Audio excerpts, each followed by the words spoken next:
И понеже да не решите, че ви говоря глупости, нали, че ям вече са 80% въглехидрати, ето това ще бъде вечерята ми. Това е малко паста останала и ориз с булгур и малко салата. Тук съм направила картофи за картофена салата и за десерт бъбеш.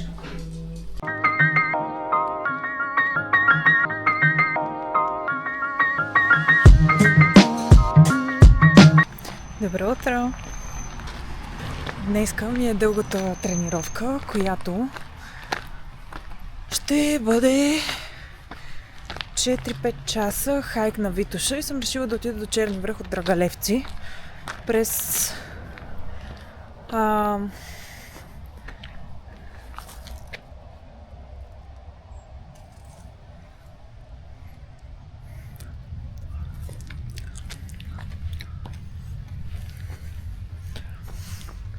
още не са готови, но скоро. Ще мина пак през лифта, като миналата седмица. Ще го направя. И да видим за колко време. И дали няма този път да успея да мина трасето по-леко. Защото миналия път беше много зле. Интересното е, че тази моя тренировка ще съвпадне с световното Дубай Кръстю. Не знам дали знаете за какво става въпрос. Това са отправят го едни момчета, които единият ни е рекордьор на Витоша 100. Негови приятели имат подкаст Thumbs Up, много добър, много интересни неща. И ще видим. Може да минават някакви животни покрай мене с бясна скорост на изкачване. Аз просто съм отстрани. 100% ще е така. Реших да ви взема с мен, да се разходите, да видите красивата Витоша, ужасните изкачвания и се надявам да ви е интересно. Правиме Драгалевци, Бай Кръстю, Черни връх. Така че, да, ако ви хареса това клипче, ударете един палец, коментирайте, абонирайте се за канала ми, напишете ми ваш любим маршрут и колко дни велация. В случая това ще стане около 18 км, може би, качване и слизане с 1400 и няколко денивелация. Така че много ще ми е от полза, ако ми напишете в коментара някакви маршрути. Надявам се да ви е интересно и отивам да се забавлявам.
Тази седмица ми е много по-леко от миналата, въпреки че правя същия маршрут.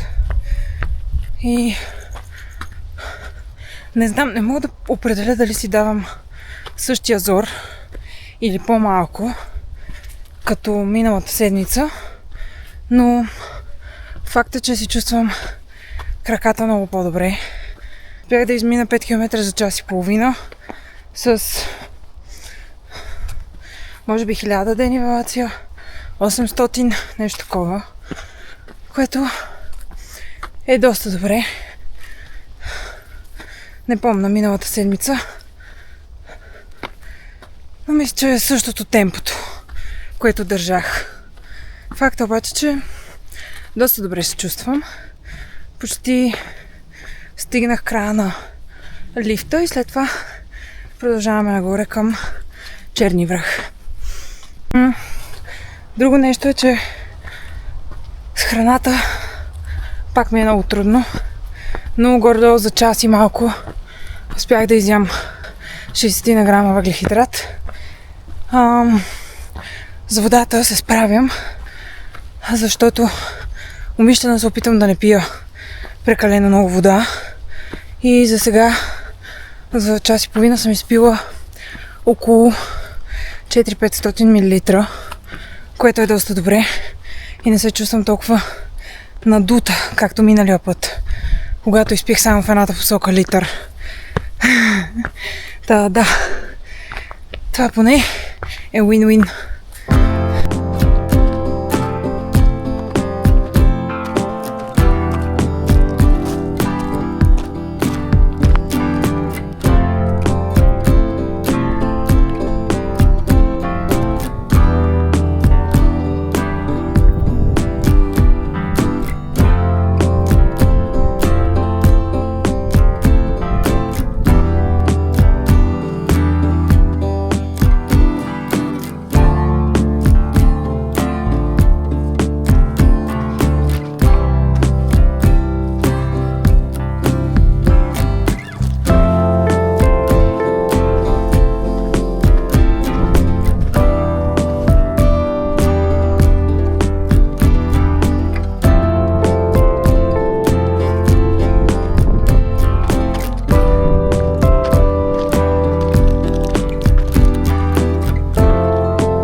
Върнах се на Голи връх. Чуих се дали да не слезна от другата страна, през, Черни връх. Все едно да слезна от другата страна на планината, но реших, че не познавам пътеката и не знам колко време ще ми отнеме. И дали не е по-заобиколна, а пък не ми се иска да прескачам 4 часа, 4,5. В момента съм може би на около 3 часа и се надявам за час да слезна додолу, даже и по-бързо може би. Та горе-долу 4 часа ще ги направя. Много съм доволна. Краката ми са страхотни, за разлика от миналата седмица. Много добре.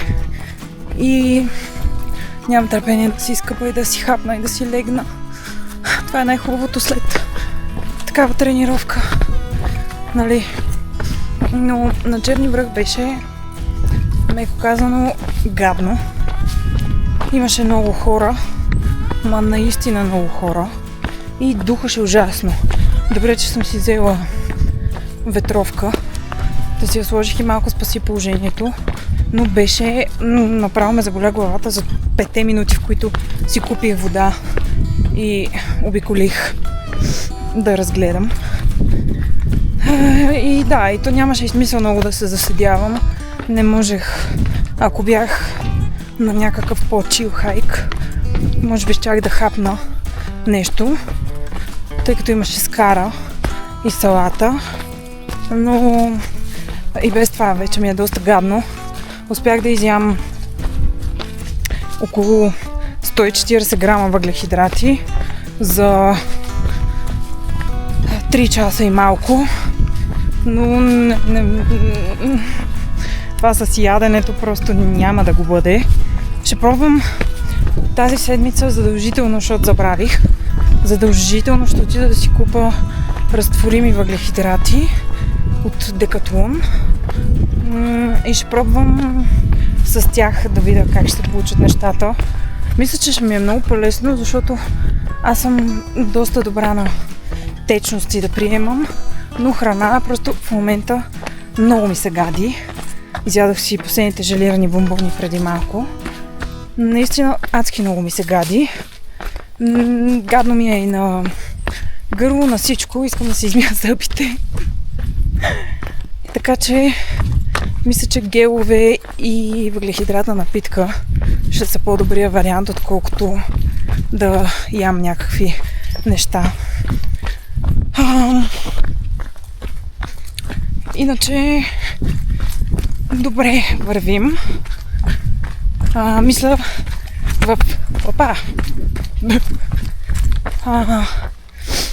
тъй като гледам, че все повече се бях ви казала преди няколко клипчета, че има една тайна, която става дума, разбира се, за състезание, което сме записали. Аз ще дебютирам. Така, няма да ми е дебюта на трейл, тъй като беше на Салмон тази година, но ще ми е друг вид дебют. И като гледам, нещата доста се задълбочават. Искам да бъда сигурна, че това нещо е сигурно, че няма да съм контузена или да ми дойде в повече, да усета малко натоварването, тъй като последните 2-3 седмици ми се връзват около 8 часа седмично тренировки и това нещо ще расте и расте и расте. Не искам да знам какво ще е в пиковата седмица и тогава ще ви кажа, но много се вълнувам, много е готино. Мисля, че ще бъде доста интересно. И да, сега си отивам надолу, след Голи връх, отивам надолу към Байкръстю и после Драгалевци. Грешна пътека. Колената ми умират. Не искам да запускам. Слезнам тук. What the fuck? Ужас. Тук май някой се катери, защото намерих някакво въже, с което мога да слезна надолу. До там. А наистина е много стръмно. Вау!